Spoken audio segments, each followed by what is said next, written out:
আসসালামু আলাইকুম জাকির ভাই। ওয়ালাইকুম আসসালাম। আনসার ভাই কেমন আছেন? আলহামদুলিল্লাহ ভালো আছি। আসেন বসেন। জাকির ভাই, এই যে আমার এই ছাগল আছে বুঝলেন, এই ছাগলগুলোর আর কি ওই দানাদার খাদ্য এবং ওই খড় মিশ্রিত খাদ্য এটা আমরা কিভাবে খাওয়াবো এবং এর যে ওষুধ পানিগুলো কিভাবে মিশ্রিত করে খাওয়াবো এটা আমাকে একটু বুঝিয়ে বলবেন?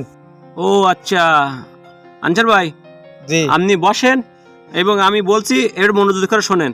এভাবে আপনি ছাগলকে খড় দানাটাতে খাওয়াবেন, তাহলে দেখবেন আপনার বিলি খালে এখান সেখানে ছাগল নিয়ে হাঁটাহাঁটি করে খাওয়ানোর জন্য টেনশন করা লাগবে না। আপনার বাসা বাড়িতে আপনি নিশ্চিন্তে মোটা তাজা এবং ধাড়ি ছাগল খাসি ছাগল লালন পালন করতে পারবেন।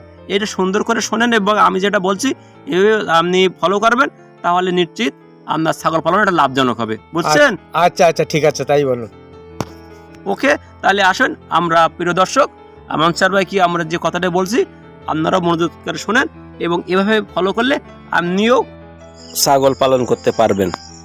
প্রিয় ছোট খামার বাড়ি ভিউয়ার, আমরা দেখাবো আপনাদের মাঝে কিভাবে ছাগলকে খড় কুটো মিশায়ে দানাদার খাদ্যের সাথে খাওয়াবে। আর এই বিষয়টি সম্পূর্ণ ভিডিও জুড়ে থাকছি আমি আপনাদের প্রিয় জাকির ভাই। তার নয় দেরি, আসুন আমরা খড়ের সাথে দানাদার খাদ্য কীভাবে মিশ্রণ করে ছাগলকে খাওয়াবেন সেই বিষয় ধাপে ধাপে আপনাদের মাঝে উপস্থাপন করার চেষ্টা করছি। প্রিয় ভিউয়ার্স, ছাগল পালনের জন্য খড় খাওয়াইয়ে ছাগল লালন পালন করা একটি গুরুত্বপূর্ণ ও জনপ্রিয় পন্থা। ছাগল পালনের জন্য যে দানাদার খাদ্য খাওয়াবেন সেগুলো হলো রাইস পালিশ, সয়াবিন খোল, এটা সয়াবিন খোল, গমের ভুসি ও ভুট্টার গুঁড়া। এই যে ভুট্টার গুঁড়া, এগুলো আপনি পরিমাণ মতো মিশ্রণ করার পরে একটি পাত্রে এর সাথে ভিটামিন ও লবণ দেবেন। তারপরে ছোট ছোট শুকনো খড়গুলো ভিজায়ে পানির রসটা ফেলে দিয়ে এই মিশ্রিত দানাদার খাদ্যের সাথে খড়ের সাথে মিশ্রণ করে দেবেন। এই ক্ষেত্রে আপনারা চাইলে সামান্য পরিমাণ আখের গুড় অথবা চিট গুড় মিশ্রণ করে পরিবেশন করতে পারেন। সাথে দেবেন পর্যাপ্ত পরিমাণে হালকা পরিমাণে পানি দেবেন এবং দানাদার খাদ্য এবং খড় মিশ্রণ যখন খাওয়াবেন তখন আপনি পাশে একটু পানি রাখতে পারেন। আর একটা জিনিস আপনাদেরকে অবশ্যই বলছি, কখনো শুকনো দানাদার খাদ্য বিশেষ করে গমের ভুসি একজভাবে খাওয়াবেন না। এটা খাওয়ালে দেখা যায় অনেক ছাগলের কিডনিতে পাথর জমে, পেশাবের পথে পাথর জমে, যে পেশাব আটকে যায় এবং এই লক্ষণ দেখা দিলে অধিকাংশ ছাগল 90% ছাগল মারা যায়। যদিও এখন অনেক আধুনিক পদ্ধতিতে অনেক চিকিৎসা উঠেছে, তারপরেও এই চিকিৎসাগুলো খুবই কার্যকরী নন। প্রিয় ভিউয়ার্স, দানাদার খাদ্য ছাগলকে কতটুকু দেবেন? হ্যাঁ, তার বডি ওয়েটের 3 থেকে 4% দানাদার খাদ্য খাবেন। এটা কখন দেবেন? আপনি সকালে একবার দেবেন, বিকালে 4টের আগে একবার দেবেন। কেন 4টের আগে দেবেন?